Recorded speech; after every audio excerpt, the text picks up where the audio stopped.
बुद्धि पूर्वक वेदे। इस संसार में जो कुछ है वो कैसे है जी? बुद्धि पूर्वक है।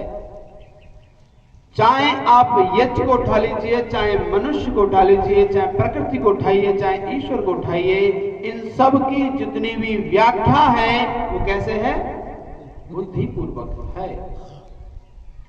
अब वेद क्या है, दर्शन क्या है, ईश्वर क्या है, प्रकृति क्या है, मनुष्य क्या है, इन चीजों पर थोड़ी सी चर्चा करेंगे।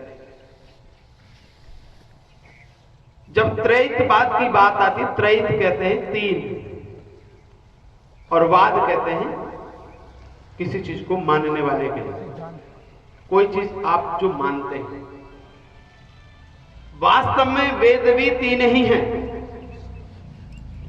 वेद तीन ही हैं, और वो वेद तीन है लेकिन हम बोलते क्या हैं? चार बोलते। आपको पता है कि वेदों में किस प्रकार से उनका, संहिताओं में किस प्रकार से उनका अलग अलग किया गया है।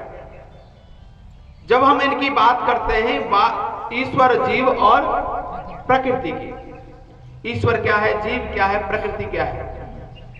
प्रकृति स्वभाव को कहते हैं। किसको कहते हैं? स्वभाव। और जो व्यक्ति स्वाभाविक हो जाए उसे प्रकृति कह देते हैं। अब प्रकृति के अंदर जो आपका सांख्य दर्शन सारा का सारा किसका है? प्रकृति के ऊपर है। और आपका योग दर्शन है वो उसी से जुड़ा हुआ है, पिता पुत्र की तरह संबंध है दोनों। जहां वो प्रकृति की बात करता है वो वहां पर समाधि को लेकर के ईश्वर की बात करता है। वो ईश्वर से प्रकृति को जोड़ता है और प्रकृति ईश्वर से जोड़ने का काम करता है। तीसरा जो है वो है जीवात्मा, और जो जीवात्मा है इन दोनों के बीच का कड़ी है। ईश्वर से प्रकृति को जोड़ने का कार्य कौन करता है? जीवात्मा। अब जीवात्मा इस प्रकार से जन्म, किस प्रकार से कर्मों का फल होता है वो एक अलग विषय हो जाएगा।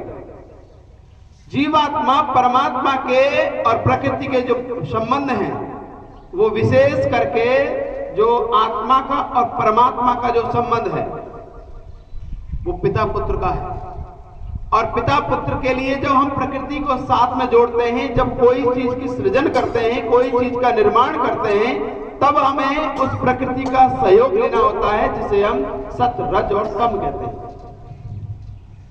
जब तक सत्व, रज और तम को